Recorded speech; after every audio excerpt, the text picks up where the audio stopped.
सोचिए, जरा एक राजकुमारी है जिसे एक ऐसे विवाह में धकेला जा रहा है जो उसे बिल्कुल मंजूर नहीं, और उसकी आखिरी उम्मीद एक दिव्य प्रेमी जो मीलों दूर है। तो आज हम प्रेम, हिम्मत और बगावत की उसी कहानी में उतरने वाले हैं जिसने इतिहास का रुख मोड़ दिया। चलिए समझते हैं रुक्मिणी के उस दिव्य हरण की कथा को। कहानी की शुरुआत होती है एक राजकुमारी के दिल की बेबसी से। ये रुक्मिणी की शादी की रात है, लेकिन ये रात जश्न की नहीं बल्कि निराशा की है। वो शादी जिससे वो बचना चाहती हैं बस कुछ ही घंटे दूर है, और उनकी आखिरी उम्मीद उनके प्रिय कृष्ण अब तक नहीं पहुंचे हैं। तो ये कहानी हमें ले चलती है विदर्भ राज्य, जहां राजकुमारी रुक्मिणी एक राजनीतिक जाल में फंसी हुई हैं। उनके भाई रुक्मी ने अपनी मर्जी से उनका विवाह शिशुपाल से तय कर दिया है। ये एक ऐसा गठबंधन था जो रुक्मी की ताकत तो बढ़ाएगा, पर रुक्मिणी के सपनों को हमेशा के लिए तोड़ देगा। देखिए, ये कोई आम शादी नहीं थी, ये एक सोची समझी राजनीतिक चाल थी। असल में रुक्मिणी का भाई रुक्मी कृष्ण की बढ़ती हुई शोहरत से जलता था, तो ये विवाह उसकी बहन की खुशी के लिए नहीं बल्कि कृष्ण को नीचा दिखाने और अपनी ताकत को मजबूत करने का एक तरीका था। इस जबरदस्ती की शादी से बचने के लिए रुक्मिणी एक बहुत ही साहसी कदम उठाती हैं। वो एक भरोसेमंद ब्राह्मण दूत को बुलाती हैं और उनके हाथों कृष्ण को एक गुप्त संदेश भेजती हैं। यही उनकी एकमात्र आखिरी उम्मीद थी। और अब कहानी का रुख मुड़ता है द्वारका की तरफ, जहां रुक्मिणी का वो संदेश पहुंच चुका है, और कृष्ण की प्रतिक्रिया, अरे वो उतनी ही शक्तिशाली थी जितनी रुक्मिणी की प्रार्थना में सच्चाई थी। कृष्ण का इरादा एकदम पक्का था। उन्होंने ऐलान किया, मैं उसे वैसे ही ले आऊंगा जैसे सूखी लकड़ी से आग निकलती है। मतलब साफ था, ये कोई चोरी या अपहरण नहीं था, ये प्रेम और धर्म के अधिकार का दावा था। कृष्ण ने एक पल भी बर्बाद नहीं किया। उन्होंने अपने सारथी दारुक को तुरंत रथ तैयार करने का हुक्म दिया, संदेश लाने वाले ब्राह्मण को साथ बिठाया और सीधे विदर्भ की ओर निकल पड़े, क्योंकि वक्त बहुत तेजी से निकल रहा था। उनके रथ की रफ्तार का तो क्या ही कहना, मानो हवा से बातें कर रहा हो। कहा जाता है कि उन्होंने सिर्फ एक रात में, जी हां, सिर्फ एक रात में द्वारका से विदर्भ तक का वो लंबा सफर तय कर लिया था। ये कोई मामूली यात्रा नहीं थी, ये तो समय के खिलाफ एक दौड़ थी। लेकिन कृष्ण के विदर्भ पहुंचने से पहले ही वहां युद्ध के बादल मंडराने लगे थे।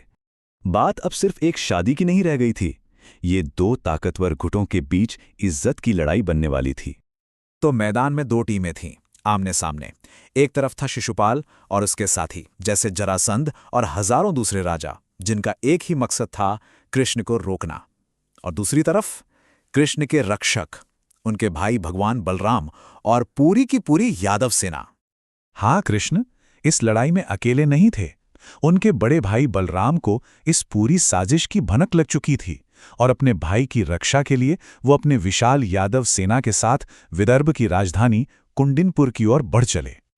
चलिए अब वापस चलते हैं महल में, रुक्मिणी के पास। शादी की रात आ चुकी थी और उनका दिल उम्मीद और नाउम्मीदी के बीच एक पेंडुलम की तरह झूल रहा था। हर गुजरते पल के साथ उनकी बेचैनी बढ़ती ही जा रही थी। वो एक तरह के इमोशनल रोलर कोस्टर से गुजर रही थीं।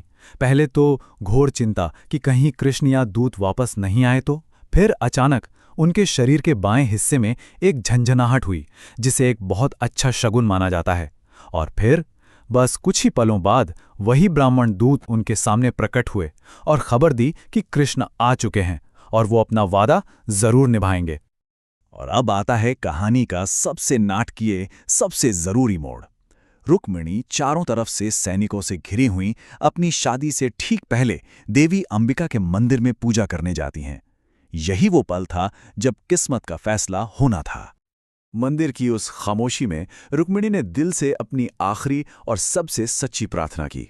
उन्होंने देवी माँ से सिर्फ एक ही वरदान मांगा, हे माँ, कृपा करें कि भगवान कृष्ण ही मेरे पति बने। बस अब सब कुछ भाग्य के हाथों में था। जब रुक्मिणी मंदिर से बाहर निकलीं तो उनका सौंदर्य अद्भुत था।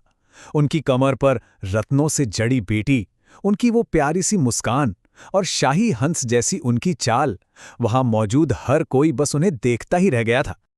उनकी उस दिव्य सुंदरता का असर इतना जबरदस्त था कि आप यकीन कीजिए, जो राजा उनसे शादी करने और उनके लिए लड़ने आए थे ना, वो सब अपने हथियार गिराकर बेहोश हो गए। सबके सब पूरी तरह से मंत्रमुग्ध और निहत्थे हो चुके थे। और बस ठीक उसी पल, जब सारे दुश्मन बेबस होकर बस देख रहे थे, कृष्ण वहां पहुंचे। उन्होंने रुक्मिणी को उठाया और अपने गरुड़ ध्वज वाले रथ पर बिठा लिया। ये सब पलक झपकते ही सबके सामने हो गया। जब उन राजाओं को होश आया तो वो गुस्से और बेइज्जती से चिल्ला उठे, धिक्कार है हम पर, हम इतने बड़े बड़े योद्धा और कुछ ग्वाले हमारी इज्जत लूट ले गए। ठीक वैसे ही जैसे छोटे मोटे जानवर शेरों के हिस्से का शिकार छीन लेते हैं। और यहीं आकर ये कहानी हमें एक बहुत गहरे सवाल पर छोड़ जाती है। क्या ये एक अपहरण था या एक बचाव? क्या ये जबरदस्ती थी या एक अनचाहे बंधन से मिली आजादी? इस दिव्य प्रेम कहानी का फैसला हर कोई अपने अपने नजरिए से करता है।